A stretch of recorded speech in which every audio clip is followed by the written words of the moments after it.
August 10th, Saint Laurence. Saint Laurence was chief of the 7 Roman deacons of Pope Sixtus II. In the year 258, Emperor Valerian increased his persecutions of the Christians. One day, when Pope Sixtus II was in the cemetery of St. Callistus celebrating the Holy Mysteries, accompanied by some of his clergy, he was arrested. As the soldiers took the pontiff to be put to death, Laurence followed him in anguish, saying, "Where are you going, my father, without your son? Where are you going, holy pontiff, without your deacon? Isn't it the custom to offer the sacrifice with an assistant? Let me prove I am worthy of the choice you made when you entrusted me with the distribution of the blood of our Lord." Sixtus replied, "I am not leaving you for long, my son. They are lenient on old men, and I will go quick, but not the youth. A greater combat is reserved for you, and you will follow me in 3 days." Now, Laurence knew he would be arrested like the Pope, and he hence sought out the poor, widows, and orphans of Rome, and gave them all the money he had on hand, selling even the sacred vessels of the altar to increase the sum. When the prefect of Rome heard this, he imagined that the Christians must have considerable treasure. He sent for Laurence and said, "You Christians say we are cruel to you, but that is not what I have in mind. I am told that your priests offer in gold, and that the sacred blood is received in silver cups, and that you have golden candlesticks at your evening services. Now, your doctrine says you must render to Caesar what is his. Bring these treasures. The emperor needs them to maintain his forces. God does not cause money to be counted. He brought none of it into the world with him, only words. Give me the money, therefore, and be rich in words." Laurence replied that the church was indeed rich. "I will show you a valuable part, but give me time to set everything in order and make an inventory." After 3 days he gathered a great number of blind, lame, maimed, the virgins, leprous, orphans, and widows, and put them in rows. When the prefect arrived, Laurence simply said, "These are the treasures of the church." The poor people were the gold, the virgins and widows were the pearls and other precious stones. Becoming furious, the prefect condemned Laurence to die a slow and cruel death.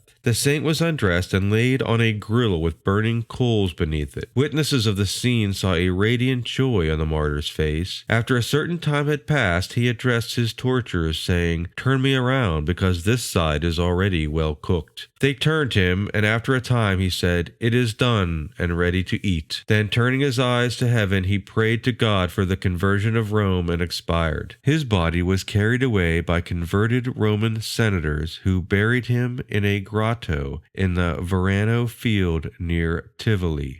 Now, in the Magnificat, Our Lady intoned this rule: God puts down the mighty from their seats and exalts the humble. Today, no one knows the name of the prefect of Rome. Almost no one knows anything about the Emperor Valerian. Regarding the latter, people either forgot him or consider him with horror. On the contrary, a great many people know about the humble Saint Laurence and love him. One of the most famous palaces of the world, the Escorial, was built in Spain by the great King Philip II in honor of St. Laurence. Philip II had a difficult fight against the French Protestants. On the feast day of St. Laurence, in the place called St. Quintin, he engaged in a hard and decisive battle against the Protestants. He made God a promise to build a magnificent basilica in honor of St. Laurence if he won the battle. He crushed the heretics, and to commemorate the occasion he erected the greatest work of art of his reign, the Escorial. This palace was built in the shape of a grill to celebrate the martyrdom of St. Laurence. In this way, Philip II perpetuated the glory of St. Laurence. This is just one example. The Catholic Church has honored him in many other ways, celebrating his virtues and venerating him. You have, then, a realization of what Our Lady intoned. The powerful were put down and erased from the memory of the people, and the humble were glorified. Let us ask St. Laurence to give us that same supernatural spirit he displayed before the prefect, and his flamboyant confidence in the face of his sufferings and death.